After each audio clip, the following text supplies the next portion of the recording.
You're listening to the Barretta Brothers, two of us. For best results, use both ears.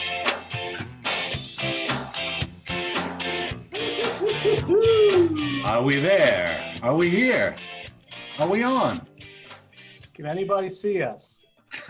I think they can. I didn't see the card first, but we're here, right? We're on? We're good? Hello. I think we're on, Gene. Okay, well, as far as I can tell, we're on. Listen, Billy, every time we're together, Yes. it's like being reborn. Oh. Well, every time I see you, it's like Christmas morn all over again. Wow.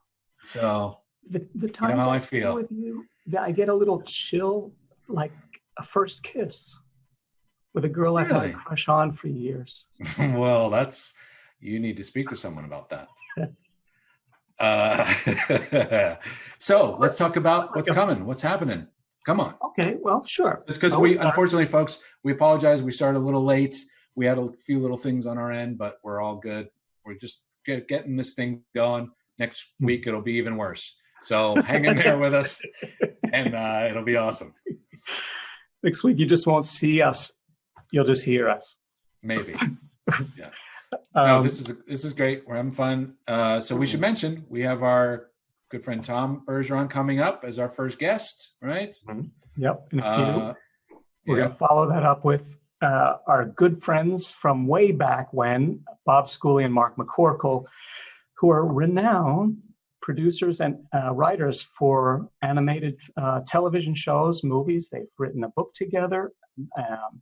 They created Kim Possible. They work. Oh my gosh, so many things. Yeah.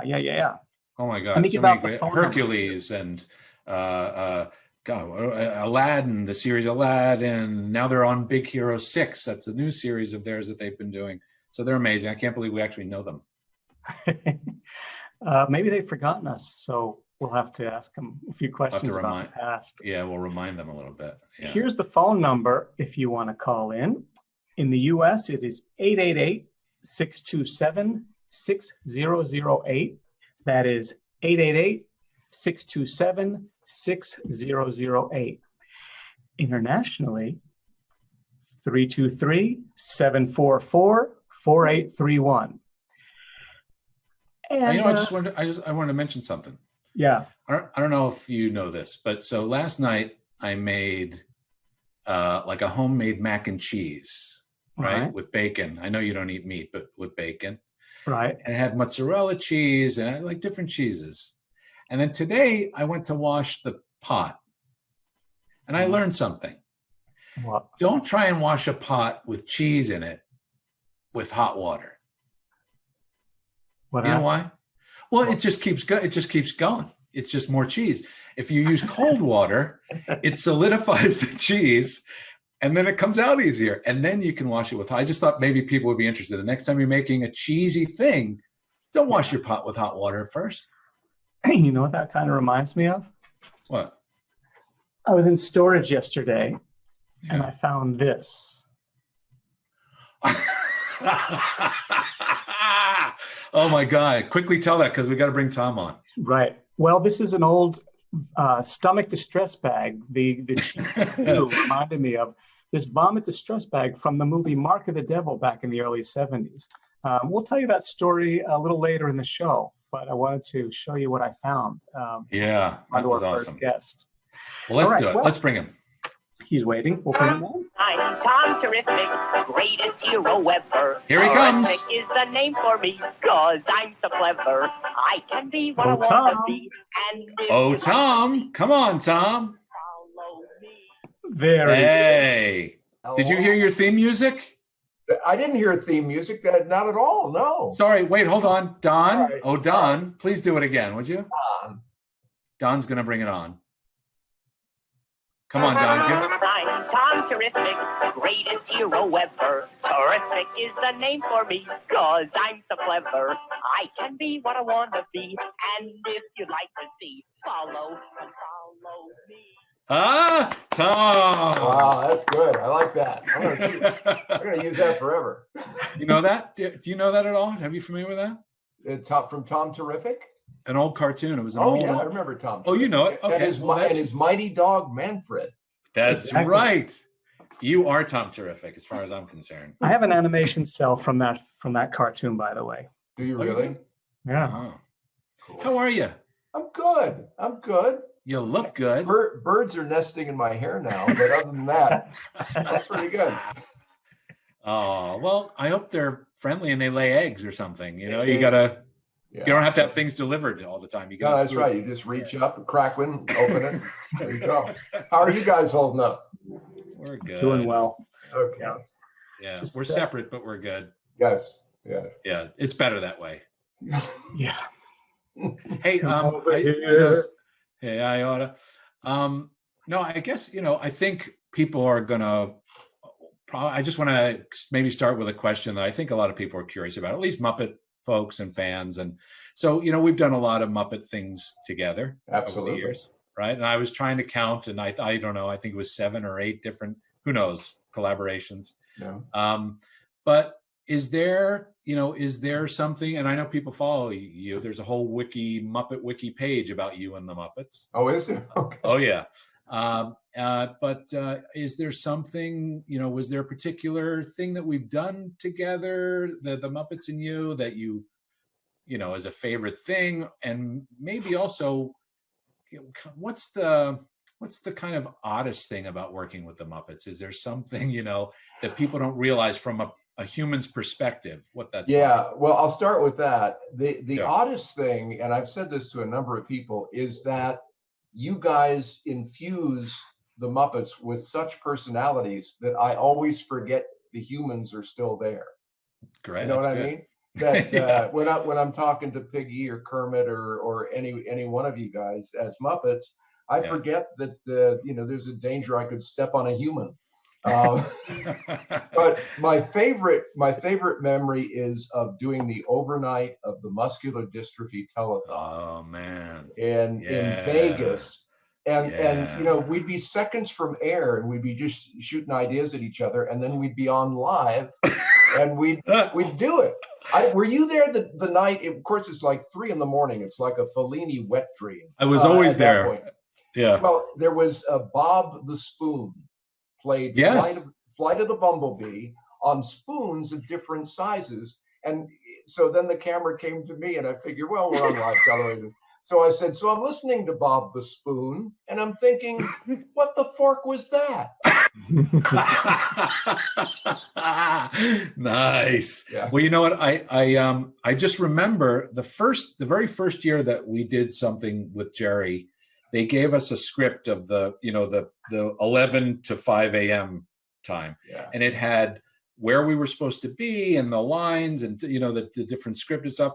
The year we did it with you, which I think was the second time we did it, maybe the third, but I think the second time, it was this thick and it just said Muppets improvise. Yeah. Everywhere. Yeah. There was nothing. Yeah. So you and we just improvised everything.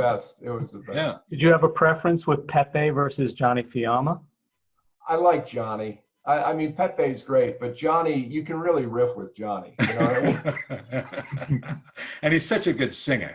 Yes, he is. He is. Yeah. Yeah. I was watching some interviews with you over the course of the week because, frankly, before last Sunday, I had no idea who you were.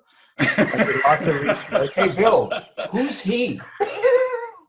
He just showed up. It's a Zoom chat. He just showed up somehow. I've been following you since going through the minor leagues and up through your World Series and everything.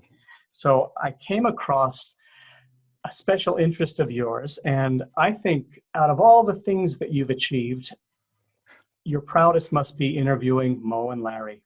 Oh yeah. And interestingly, I am where I'm at the house here in Calabasas, not far away from where Larry was living at the Motion Picture Television Fund facility in Woodland Hills. So there's a certain almost a synergy about all this. I was 16 years old, and can I just interject one quick thing? I just want to make sure for those youngsters out there that we're talking about the Incredible Three Stooges. Yes, Moe and Larry Fine. Yes. Right. And they were back when would this be like 71 or 72. Mo and Larry were still alive. I was, growing up in high school in Haverhill, Massachusetts, and I cold called information in LA and got the number for a Larry Fine that turned out to be not that Larry Fine, but the woman who answered the phone said, "Oh, we get these calls occasionally. I know where he is." Wow. So she gave me the number of the motion picture country home in Woodland Hills. About a half hour later, I'm talking to Larry, and I swear to God, during the chat, he goes, "You want Mo's number?" And he gave me Mo's home phone number. So then I called. Now I'm 16 years old, and I'm kind of nervous, but Oh my God. called Mo's house. Mo comes to the phone after his wife gets him, and he was not happy initially. Really? He went, "Who gave you this number?" And I said, "Larry did." And he, as I remember it, he paused and just went, "Larry." It was Larry all the time. Lame brain. I can hear that. Yeah. I listened to the go ahead, interviews. sorry. I listened to the interviews you did. You don't sound like a 16-year-old at all. Your voice was really mature and developed at that point. Yeah, I actually sound older then, I think, than I do now. And partly because I was trying to achieve a certain level of gravitas so that they would know that I was, a serious fan and I knew their work and I wasn't just, "Hey, hi, are you really Mo?" That we had I remember there was one question which when we turned those interviews that I could find into a special with Howard Stern, there was one question I asked. I don't even know how I thought to ask it. I said to Mo, "Would you call what you do slapstick or farce?" And Mo seized on that. He said, "What we do is pure farce." And I felt pretty good. I don't know why. I must have read that somewhere or something. Wow. But, Wow. Speaking of living near Stooge-related things, I live a half an hour from the Stoogeum. Have you ever been there? No. Do you know about it? No. Oh my gosh, Tom, you have to go online and look this up. One of Larry's relatives started a museum called the Stoogeum, and it's got all the relics and memorabilia you could ever imagine seeing that's Stooge related. A lot of ripped out hair and things like that. It's a great trip. They're only open like maybe once a week or something, but of course now they're not. Yeah. But you can look it up. You'll be. And now because of COVID-19, when you walk in, they go spread out. Yeah, that's right. That's right.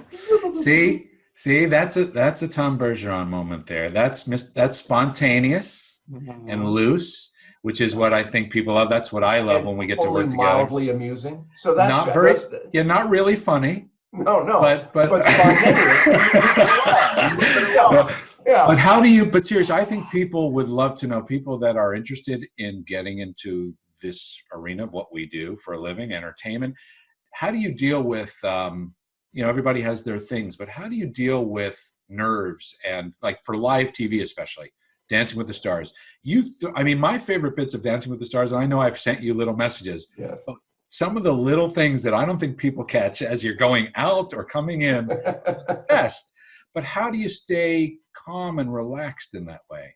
Well, I think how you label energy is important. What I've told, like some of the celebs who on the first show are at their most nervous before they go out, I said, if you think of it as nerves, that's a negative. If you think of it as excitement, it's the same kind of feel, but it's a more positive spin. Then it becomes, instead of becoming a deterrent, it becomes fuel. So that's same energy, just how you approach it. But when I go out on stage at dancing, a live show with, I think we have like an 8-second delay in case Bruno goes. All right. But I'm like a kid on Christmas morning. I can't wait to see what's going to happen. I'm listening to everything. Yeah. I get excited about it. Do you oh, sorry, go ahead, Gene. I was just going to add, you employ meditation as well. Yes, yeah. I've been doing TM meditation for 39 years, Sorry, And, what's TM? What's TM meditation? it's the Beatles made it famous with the Maharishi back in the 60s. Oh, okay. You know, you just used a Sanskrit mantra as your focal point, but I think they would argue this point, I think, but meditation is meditation. You know, it's like Coke and Pepsi. I mean, whether you're focusing on your breath or a word or, you know, a mantra, whatever, it's that repetition, building that mental muscle to stay in the present moment, to be here and now, you know, instead of frittering around, worrying about things that happened or might happen, yada, yada. Then I like Coke. Right. Yeah, yeah. You come out of it Not writing Pepsi. really amazing songs too. Pardon? You come out of it writing really amazing songs. Yeah. too. Oh, that's right. That's true. Yeah. How true. Yeah. Although McCartney doesn't return my calls, so you know what I'm gonna do. So how are you guys dealing with Dancing with the Stars? I think people are probably curious. It's fascinating because the network just announced that they picked it up for another season. Yeah. And so I texted the executive producer. I said, you know, so I'm reading, Aaron actually texted me to tell me. I hadn't heard anything about it. So I went online and read, oh, apparently we got picked up. But I texted our executive producer and he said, we're not really sure how we're going to do it yet. Right. And you know, that's a real concern. Dancing with the Stars requires contact. Sweaty people making contact. Yeah, right. And lots of hugs and tears and all that. Yeah, right? and you know, thinking of doing it without an audience is kind of a bummer. I know, you know, sports teams are facing that possibility as well. I don't know. I don't know when it's coming back or how it's coming back. Just that, according to the network, it is coming back. Yeah. You reminded me of I saw WWE like 2 weeks ago, and they're still doing shows, but in empty arenas. Yeah. And it's really odd because you kind of just hear the, oh, ow, ooh. Yeah. They ought to have a cricket sound effect just in the background, you know. Right. Little tumbleweed rolling by. I don't know. It's almost like the Three Stooges in a way. It's like, come over here. Yeah, exactly right. Oh. Yeah, my career's come full circle. Yeah, nice. So are you working on anything from home? Are you like creating from home? I know you just like to be, well, I know you like to relax, but I think you like to do things, right? And keep busy. Well, yeah, we just did, Yvette Nicole Brown and I just co-hosted a fundraiser for the Motion Picture Television Fund. And we did that. We went to a studio and stayed socially distanced, you know, and all that, but had inserts from, you know, George Clooney and Hugh Jackman and Bryan Cranston. Just a whole Sheryl Crow. I mean, a whole bunch of people. And I just did. Oh, the Sheryl Crow thing actually was, we did a reboot of Hollywood Squares for a fundraiser for the New York Restoration Project, which is a pet charity of Bette Midler, and she reached out. Who's that? Sorry. That's my granddogger walking behind me, little Alva. Granddogger. Yeah, that's my daughter's dog. Yeah. Oh, cute. Yeah, sorry. She's camera shy, apparently. But so Whoopi did it, and Robert De Niro, Billy Crystal, Matthew Broderick, and sorry, I missed. When's it coming? Or you did? Well, it was streamed online like all of this. I missed it. For that fundraiser. Yeah. All right. I have a quick question from two cousins, Ben and Jackson, if you don't mind answering. No. It goes back to the AFV days, and they ask, were there ever videos that were just too violent or painful to see that you avoided putting on the air? You know, I can think of only one time, and that's pretty amazing given that I did that for 15 years, but there was only one video that I remember going to the producer of Indabona and saying, I don't think we should air that one. It was two little kids, and, you know, like little brothers or whatever, kind of like you guys, only much younger. And one pushed the other one out of the frame, and there was a little carpeted staircase there. And I said, you know, that's not what we, you know, you could hear that the kid survived. But I just think it's too easy to emulate stuff. And if we're making a big joke out of it, it might not be the best thing to do. You know, we have a caller, actually. All right. If we could take a call, Sure. actually from an old friend of ours, Gene. Hey, Don, can you let our friend Tony on? Tony? Hello? Can you hear Dr. me? Fauci. Dr. Oh, Fauci? it's Dr. Fauci. Tony, well, oh my goodness. Listen, I'm very busy, but I wanted to take the time Yeah. to say congratulations to you, Billy, Oh, and yes. Gene, on your vlogcast. Much success. Thank you. Say hi to Tom. Tom, is this a Mr. Bergeron? Oh, Yes. no. Yeah. Hey, Doc, you can call me Tom. I can call you Tom. That's great. Yes, That's yes. wonderful. But here's the thing. I go back. I go back with the two of them many years, and I think they might remember back. I think it was the late �80s. Yes, our cousin Angie. May have been. You remember that? But Yes. I had my hands full at that time, and I wanted to take her out to the movies, but I never got the chance.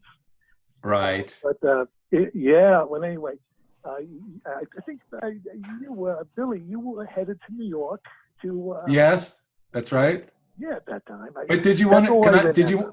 Did you want to ask Mr. Bergeron anything, Tom? Tom, sorry, Tom. Actually, yeah. Well, you were talking about nerves and how. About what? Nerds. No, nerds. Nervous. Oh, Yes. nerves. Yes. And it's interesting because before I get up to speak about the current situation, and the president has just gone up, and I have to either follow him or I have to go up there before him, I say to myself, don't be nervous. Just call this heroic tension. Heroic tension. That helps. Heroic tension always Yeah. helps me, especially when I hear some of the things I hear that I must Okay. correct. Yeah. Well, Tony, it's a wonderful question. I wasn't quite a question, but thank you for calling in. We really appreciate it. Please call back again. It's great to hear from you. Thank I you, know Tom. you're busy Well, and I'm sorry. tired. Yeah. Yeah. Okay. Well, thank you, boys, very much. Congratulations. Thank you. Yeah. That's All right. Well, thanks for calling. Oh, We lost See, him. That's what Somehow we happens. lost him. Yeah, sleep deprivation can make you crazy. Oh Yeah, my gosh. Yeah. We haven't spoken to him in so long, and we see him all the time on the TV Yeah. now. Yeah. And then is it possible that was Dr. Fauci Sr.? No, it's Tony. Okay. Yeah.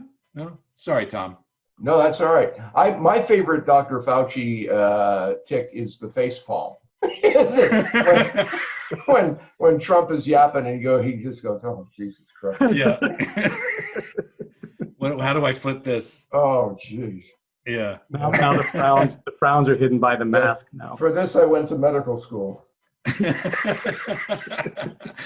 Well, I think unless you want to hang out with us as our next guest come on, I don't know if you're into it, if you want to hang, but we would love to have you, or we can say.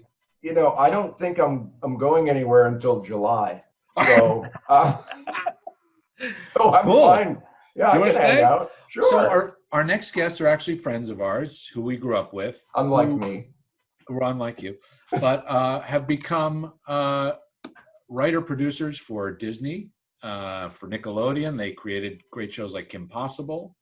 They're just amazing, and they started out, hanging out with. Oh wait, I thought they're not here yet. What the Well, hell? all the more reason for me to stick around then. Yeah, good. Well, what do you want to do? What should we talk about? Let's talk about I have them. a question. I have something that I found interesting in one of the interviews I saw about you, is that you had the one-man show and you were doing some live improv where you would take call to the audience for situations, time, place, Right. and it played into what you spoke about when it came to dealing with programs that are live and spontaneous and the unpredictable happens. And it almost seems like you prefer being in that kind of situation versus something just harshly strictly scripted and all that.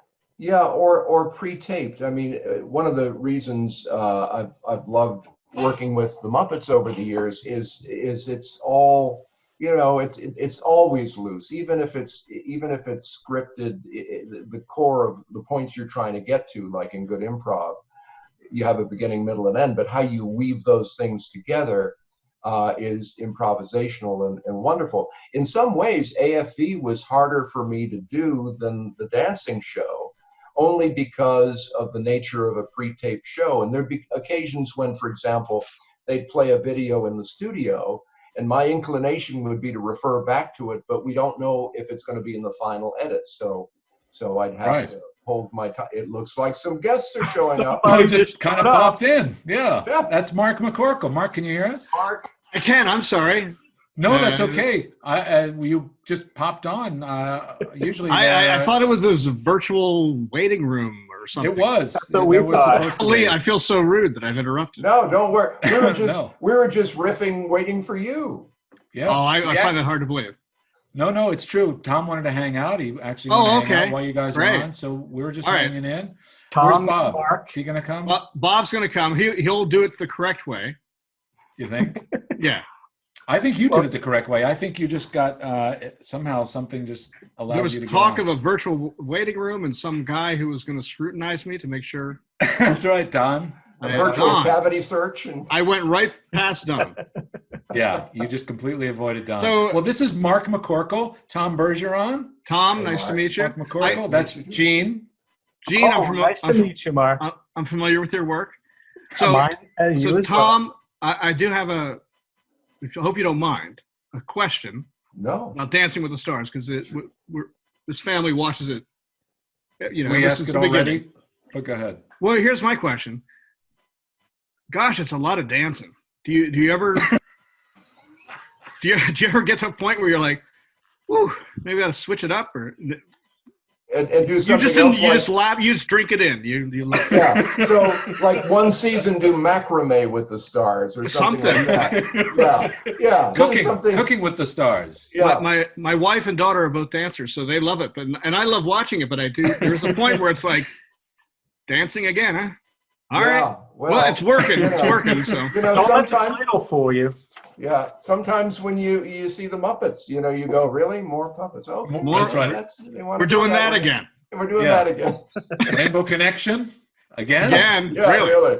Well, I feel like there was a phase there with the Muppets, and it was working great where they did that Talking Head song "Wildlife." Every time they did like a montage of greatest Muppet moments, it was to that song "Wildlife," and it was like, oh yeah. That was their highlight. That was the highlight of the Muppets for you. Well, they kind of kept doing it for a while there. Oh, I see. What's Muppets Now going to be on Disney Plus? What's it going to be? Yeah, is it? Well, I kind of can't tell you exactly what it's going to be, but it's an unscripted series. Okay. A loose kind of series. That's what it is. Are you allowed to say it'll be out in July. Do you guys go out and about and intermingle with real folks? I'm sorry, I'm not allowed. You can't divulge any of that. I'm afraid not. No, not especially not to someone like yourself. Because I'm a blabbermouth. Blabbermouth. Yeah, I don't know what you're gonna do. Oh, wait, Bob, bring Bob in. Yes, please let him pop in. Bob's here. How did Bob end up in the waiting room and I didn't? I don't know. You skipped it. There he is. Bob. He doesn't look happy. Bob, smile. Our nickname for Bob is the Tower of Glower. Let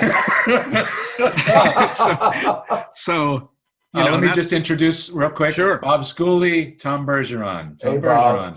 Bob Schooley. Hang with us. Well, These we are It's outside, but the birds are so loud out there. It's crazy. didn't get a chance to introduce who Bob and Mark are to our audience. Bill, do you want to kick I that thought we off? were going into a waiting room where suddenly See, this is where we. You know what? very- We apologize. We thought. Oh, no. We thought you were going into a waiting room as well, Tom. It was you were great. in a waiting room. I got hot towels and some bottled water. It was Rob, you guys. It was I was great. You guys Rob. didn't. You did not follow the Rob. directions, apparently. I Tom did. I clicked knows on the how to wrong do these thing. things. Celebrities know how to do these sorts of things. Yeah, I have no idea. Yeah. Yeah. Well, so Bob and Mark are close old friends of ours. Very old. We met back in, well, let's see, Gene, you knew Mark before I did, but middle in the early 80s. middle school. I think I was in 7th grade. You were in 8th grade when we first met. Do you remember the moment? I do. It was at like a foreign language festival in the gymnasium or something, wasn't it? And you had Bill there doing Professor Gumby from Monty Python, and so I only knew him as Little Gumby because he was Little Gumby. little. Oh my God! Little Wow. young How fella. we connected. But what do you remember? Well, I don't remember the foreign festival part of it, but I remember feel like it being in was- the gym Yeah. talking about Monty Python and Mr. Gumby. We were both imitating Gumby. Mr. Gumby. I don't remember Mr. Gumby. At You were all. dressed up as him for some reason, and Oh my God! then the next time, we saw each other at school.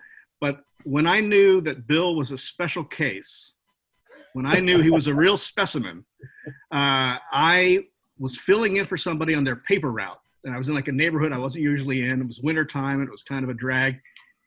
And I see this kid sledding by himself, having a blast.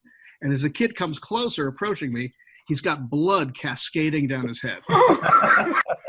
And I go a little closer. I go, Little Gumby, are you okay? And he gets close enough. I realize he's painted red fake blood on his head to go sledding. And I'm like, who does that? Like who? I mean, for a normal kid, the joy of sledding is enough. I'm gonna go Oh my sledding. God! But Bill had to add that extra layer of, I'm gonna go have fun and I'm gonna freak out some like kid a- delivering newspapers. That's like a Tim Burton move or something. It sounds- We weren't in the middle. We weren't shooting one of our Super 8 movies or anything. I don't think so, because I think you were not there. It's just something I did. It was just something I like to do. It adds a level. He was with his imaginary friend. He wasn't alone, so he was entertaining the imaginary. Yeah. But we all kind of met in the came together, I'd say. Yeah. I'm going to jump ahead. a little Jump bit. ahead, leap ahead, please. To the early 80s at a theme park called Sesame Place. Tom, that's where we all met. We happened to have Sesame Place in our hometown, basically. Mhm. And we all worked there in the summer. And that's where we met. And I'm going to jump quickly to, aside from becoming friends, Bob and Mark decided that they could create training films for Sesame Place, but in a humorous kind of fun way to get through to the employees. So, Gene, do you want to show? We have like a little piece. Oh, dear God. Forgive us. The quality is really, bad, and it might be a little re-edited, but this will give you a sense of Bob and Mark, kind of how they approach this in a fun, silly way. Oh, my goodness.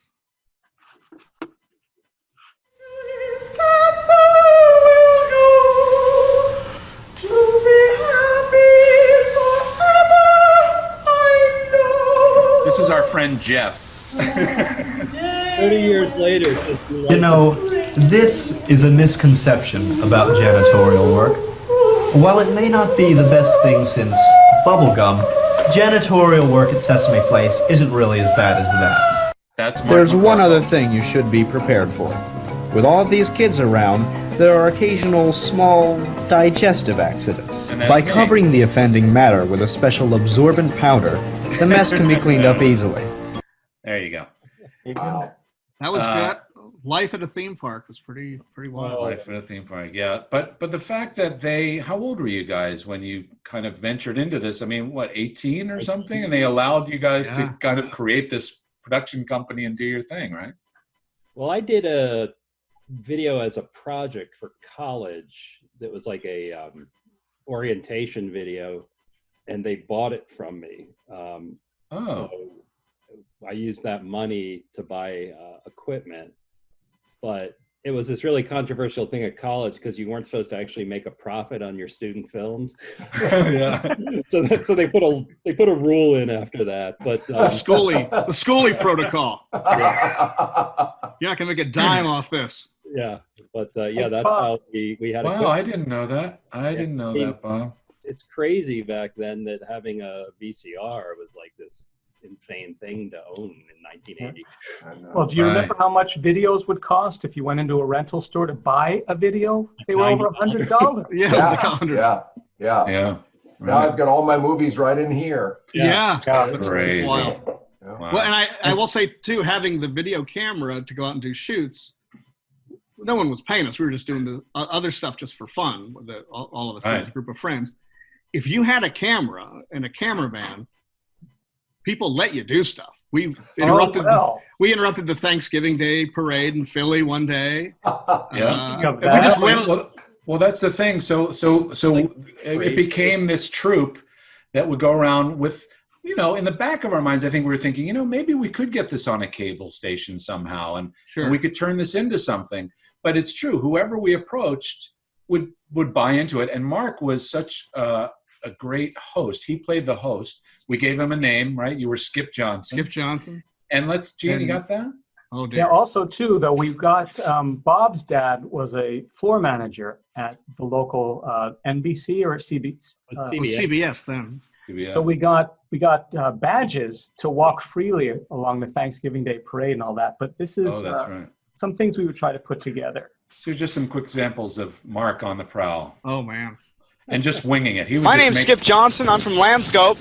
I was wondering, do you live here in this town? Yeah. Do you have any complaints? Anything you'd change about the town? No. Is it a good time on the weekend? Saturday night, you go out with the boys? Yep.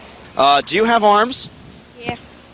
Okay, well, we don't see them. Have a good day, Vinny. Take it easy, buddy. Well, there you have it. Another case of a child posing as an armless individual. My name's Skip Johnson. I'm from Landscope. From your one-day visit, what do you think? I like it a lot. I've been here before. So I go to Princeton. And you come back again? And come back. It's a lot of fun. You go to Princeton? Yeah. Oh, what's your major there? Comparative literature. Comparative literature. I go to George Washington University. Literature. Ooh. I guess we're talking to pretty smart people now. Thanks very much for your time. You're both awfully pretty, and I have two guys over here that are a little bit shy, and they'd kind of like to go out to dinner tonight. And they'd like to go with you two. What do you think? We're going back to Princeton. Oh. No, I just sort of... These guys are nice guys. Come here, Guido. This is our sound man. He's a really nice guy. You look like a nice guy, but Anyway. Oh. Smooth. Right? Smooth. Really smooth. Yeah. But people were excited to see someone with a camera. Sure. Yes. Yeah. And not all of them, and we were trying to build things, so not all of them were that kind of, they would fall apart. There was actually structure and a plan, right? There were other more we go to different towns and some scripted stuff. Yeah. We did. Anyway. We went through the Philadelphia Thanksgiving Day parade, right through the barriers. Mark was marching with the Philadelphia Eagles cheerleaders, learning how to do cheers. Who were, I believe at the time, I believe they were the Liberty Bells. The Liberty Bells, that's right. They still are they? Are they? I don't know. But they taught you a cheer and everything. They did. They taught me a cheer. I don't recall it. But. I want to, besides this stuff, I guess I've always been curious. I don't think I've ever asked you guys, when was the moment when you realized that you wanted to be a writing team and that you could work, when it felt right and you went, you know what, this makes sense. We should do this somehow. We should do this together. Is there a moment, or did it was just out of, because we started doing this improv stuff and then did more scripted stuff for the park. I think it was just writing that scripted stuff. We realized we had similar sensibility. Definitely doing the stuff for the park first, and then. So that early, you guys kind of knew. Yeah. Wow. Right. I think we clicked. We clicked as a writing team. This cat is. We still haven't mentioned to the viewers what you guys do. Well, I did. This. Oh, he did. Did I miss this is it. No, but I robbed the local stagecoach, and Bob strokes a cat as he plots to world domination.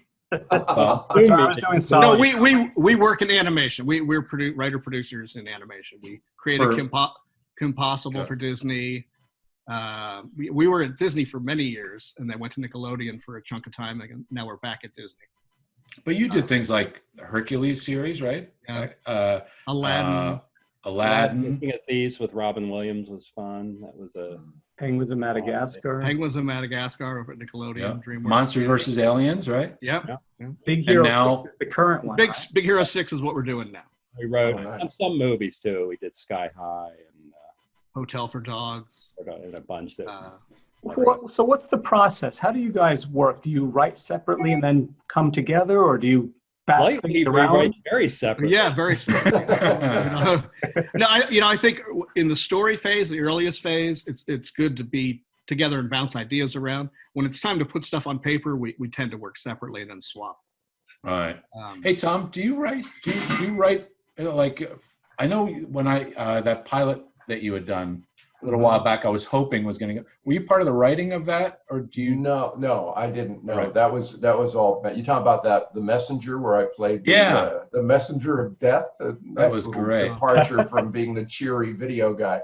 Ben Shelton was the writer director on that. All right. But do you write? You're so funny. I did a book a while ago that's holding up some of the finest windows in America right now, called "I'm Hosting as Fast as I Can." that came out about 10 years ago. But that's how I know beyond that. Pardon? So I was just saying that's how I knew about your meditation. That book actually was really about meditation. I just used sort of career anecdotes as sort of a bait and switch, but really it was more about meditation than anything else. Because I have to say, like, I enjoy having someone to bounce off of when I'm writing something. You can play out scenes. I think it must be harder to just imagine all these characters when you're on your own in a way. And it's fun, but I think there's something about having someone to play off of. Is that like the Alan Brady, the author with Rob and Sally and Bunny would be in there. That was the gold standard, I think. For always good to have someone tell you if it's no good. Are you guys? Who's harder on the partner in terms of writing? Are you easy on each other, or do you? One more critical than the other? I think it tends to be not about the other person, but about the work. Okay. Yeah. I don't like anything, so. I will. My philosophy about writing teams is there's always a Bert and an Ernie. And once you look through that filter, when you meet a writing team, you'll instantly go, "Oh my God, I see exactly." The only thing that's happened over the years, I think, as we've gotten older, I've gotten a little more Bert in me at times, so where Bob has to force some Ernie out of him. Because you need the balance. You need somebody who's relentlessly upbeat going, no, this is going to be great. And you need someone going, I would say we're completely screwed here. I would say at this time in your life, it's a little bit more like Statler and Waldorf. Yeah. Who's the upbeat one in Statler? So you never came to fisticuffs or anything like that? No, because it's always about making the work better. Mm-hmm.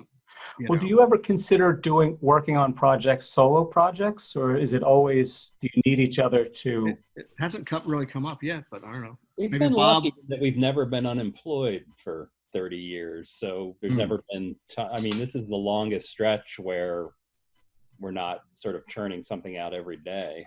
Would one of you get upset, like the classic story of Laurel and Hardy, when Hardy went off and did another movie and Stan he never forgave him? Would you be put out if your partner suddenly said, "Oh, by the way, I'm doing this on my own"? I bet at an earlier phase in our career, that might have caused some friction, but now it's like, somebody else gets to do it? All right. How about you, Bob? I think we've just gotten so used to being a team, and we've been in the business long enough to see teams break up over stupid things. Yeah. But I over the years, I think the teams that we saw break up, and just sort of follows up Bob's point about steady employment over all these decades. The teams that broke up, it tended to be times got lean, and when money was tight, two birds. Yeah. Can you each tell me what you think the funniest bit or line that each of you has written that you remember? Yeesh. Will you work with me? My favorite line, and I don't know who wrote it actually, whether it was me or you, was in Sky High when it was, "If life were about to get fair, I doubt it would happen in high school." And I think that's I think that's a Bob line. Right. This is like a Lennon McCartney thing. You get confused about who wrote what after a while. Yeah. Yeah, I mean, my memory now. I just cleaned as part of Stay Home, cleaned our garage and found a bunch of old scripts and stuff. And Man, some of the stuff he's put on Twitter, they're fantastic. These blasts from the past. But stuff I had forgotten about that we had worked on, even all these, Anything you feel like you'd want to revamp or bring, or they'd like to want to work on again? Yeah, I mean, we have plenty of movie things that sort of got to a point and then stopped. That one. Would you put Tom in it? Huh? Sure. Would you put Tom in it if he were interested? If he's ready, let's do it. I'm not doing anything else. Our best movie story was when we sold a movie to Arnold Schwarzenegger, and Danny DeVito was going to direct it, and then he decided to run for governor instead. I was out to dinner with Gene, actually, when we found out. That's right. I was in Philadelphia. You were visiting back east, yeah. I was visiting back east, and Mark called and said, on Jay Leno, and he just announced he's running for governor. I remember that, yeah. Yeah. So, yeah, that was a great way to have a project fall apart. The You might want to revisit it. I'm sure he's not going to do any more Terminator movies. Yeah, right. Hey, you guys employed both Billy and me at different times. You brought me on to write a script for what was it? Back then or something? Yeah, Bonkers. Yeah. And, and then you guys moved on a different position or something, and that fell apart. But I went as far as like the first draft, and you hired Billy to do voices on Kim Possible. Yeah. That was fun. What was it, Jackie the Jackal, right? I think Jackie the Jackal. Yeah, and there's then, something. Then a Jersey mechanic henchman to John DiMaggio. Right. Yeah. Is there a favorite project of yours that you've worked on? Something you would have loved to do? I think Kim Possible, yeah. Since we actually created it, and created it, yeah. So but the live action thing, right? Is that you guys? Were you involved in that? Isn't there a live action? Yeah, they did a Disney Channel movie. We did some work on it and gave them, our thoughts and guidance. Right. I didn't see it. Yeah. But the animated show, we're still. I mean, we're lucky it was actually produced in HD, so it still holds up when they stick it on Disney Plus. Oh, right. I'm amazed. It was good. A lot of good characters, and it was a really good show. Ricardo Montalban. It was fun. Was fantastic to work. Oh my God! Wow. Come on! It was so great. The line we always repeat from that session was there was some line with mouse in it, and he goes to the voice director, is it mouse or mouse? I would go with mouse. Take 5 minutes to say it. But him and when we did Hercules, Robert Stack was the narrator. Oh wow! That guy was such a living legend, and that was what's fun. Once we in our career got to be showrunners, we could cast or have a say in casting. We had also, Robin Williams. Terrible. I feel terrible that I can't think of his name at the moment because I'm just going to say his character. Yeah, the guy who played Mannix. He would drive. Mike Connors. Mike Connors would drive down from Big Bear just for one of our stupid voice sessions, and it was so great to meet him. And he had a voice like, I think that's what Hercules. We had like Tim Conway and Harvey Korman together doing something. We had Merv Griffin. It's amazing. Like, do you when you think back, like when you were a kid, do you think, like, for example, Tom, do you think you would ever have met and become friends with Dick Van Dyke and Carl Reiner? No, and not at all. The fact that we actually live out these dreams of meeting people that we just, how would you ever think? I got a quick story because you mentioned Harvey and Tim Conway. So we're doing Hollywood Squares, and Harvey and Tim and Carol Burnett are all on the show. And we shot Hollywood Squares on the same stage where they did the Carol Burnett show. So during lunch, because we do 3 shows, break for lunch, then do the Thursday, Friday shows. So I'm sitting, just 4 of us, me, Carol Burnett, Harvey Korman, Tim Conway. And I'm in heaven. So I said to Carol, there was that half season after Harvey, after you left, where Dick Van Dyke actually came on the show. And he didn't stick around very long. She said, no, we had done a show on Broadway, we're friends, but it just didn't work. And Harvey goes, you needed a Jew.